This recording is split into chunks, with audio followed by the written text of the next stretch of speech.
आता chapter number 2 किंवा घोटाळा नंबर कृषी घोटाळा नंबर 2 त्याच्या मोठ्या घोटाळ्याकडे येऊया. आणि इथे धनंजय मुंडे कुठच्याही पद्धतीने वाचत नाही. हे एक पत्र आहे. हे पत्र इतकं कमालीचं आहे की त्याच्यावर तारीख नाहीये. मंत्री लिहितात पण त्याच्यावर तारीख नाही. आता या पत्रात काय लिहिलंय?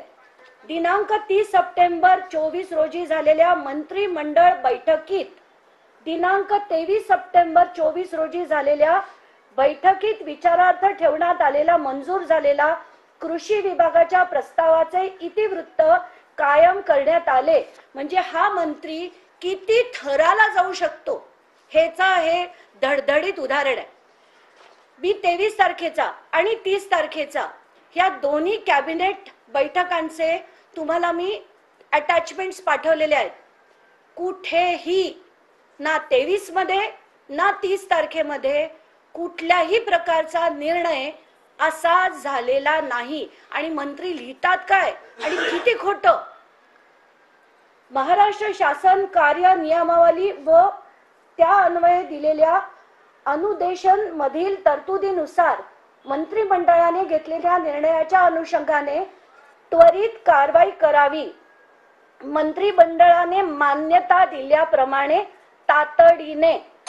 आता एक तर मंत्रिमंडळाने कुठल्याही प्रकारचा निर्णय केलेलाच नाहीये. हे तुम्ही त्या मी अटॅच केलेल्या दोन्ही कॅबिनेट बघा. तुम्ही 23 सप्टेंबर पण बघा आणि 30 सप्टेंबर पण बघा.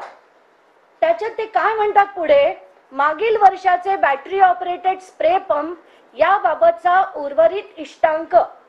आणि नंबर 2 पंजाबराव देशमुख कृषी विद्यापीठ अकोला यांचे उत्पादित. एकतर पंजाबराव कृषी विद्यापीठ काहीही उत्पादित करत नाही, पण त्यांनी एक टेक्नॉलॉजी डेव्हलप केली होती आणि ती टेक्नॉलॉजी त्यांनी ट्रान्सफर केली होती. आणि पंजाबराव कृषी विद्यापीठाची फक्त त्यांना रॉयल्टी येते, बाकी ते स्वतः काहीही हे उत्पादित केलेलं नव्हतं. पण तरी ते म्हणतायत पेटंटेड सोलार लाईट पंप या बाबीचा लाभार्थी पुरवठा करण्यासाठी शासन निर्णय निर्गमित करून प्रक्रिया सुरू करावी आणि तसे पैसे MAIDC व PDKV अकोला यांना निर्देशित करून निधी वर्ग करण्यात यावा असं हे सरळ सरळ लिहितात. आणि शेतकऱ्यांना लाभापासून वंचित राहू नये म्हणून याबाबतची कारवाई तातडीने म्हणजे आजच करण्यात यावी. आजच करण्यात यावी असं हे धनंजय मुंडेंचं पत्र आहे. आणि त्याच्यावर त्यांची सही आहे. याच्यावर कुठली तारीख नाहीये. आणि आता पुढची गंमत बघा. याच्या बेसिसवर हा 11 तारखेचा GR निघतो. 11 ऑक्टोबरचा हा GR काढण्यात आला. आणि त्याच्यात दोन गोष्टी केल्या.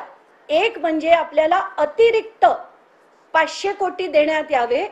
आणि हे जे 200 कोटी होते जे मी मागच्या जेव्हा घोटाळा काढला होता त्याच्यात म्हटलं होतं की 200 कोटीचे नंतर बॅटरी स्प्रेअर पंप आणि सोलार लाईट ट्रॅप हे घेतले गेलेत ते वेगळे असे हे दोन्ही सँक्शन या GR मधनच करण्यात आले.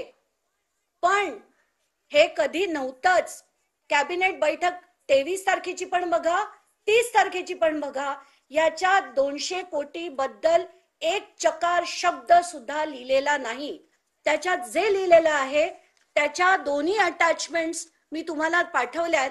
त्यांचं म्हणणं कदाचित असं असावं की हे एक पत्र आहे. पत्र कॅबिनेट मीटिंग मधलं नाही, हे एक पत्र आहे. आणि त्या पत्रात हे सचिव कृषी यांच्याकडे पाठवण्यात आलं होतं 23 तारखेचं.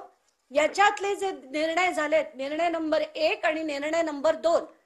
निर्णय नंबर 2 आहे 500 कोटी अतिरिक्त निधी मिळावा म्हणजे हे सगळं सोडून आणि एक 500 कोटी मिळावा असा होता.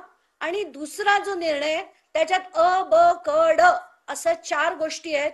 त्याच्यात कुठेही 200 कोटीचं नवीन आपण प्रस्ताव करतोय त्याला शासन मान्यता देतोय असा शासन निर्णय झालेला नाही. मंत्रिपदाचा निर्णय झालेला नाही.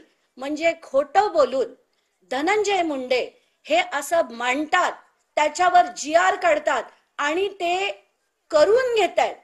इतकी लिमिट यांची जर होत असेल तर ह्यांना कुठल्याही मंत्रिपदावर कधीही बसता कामा नये.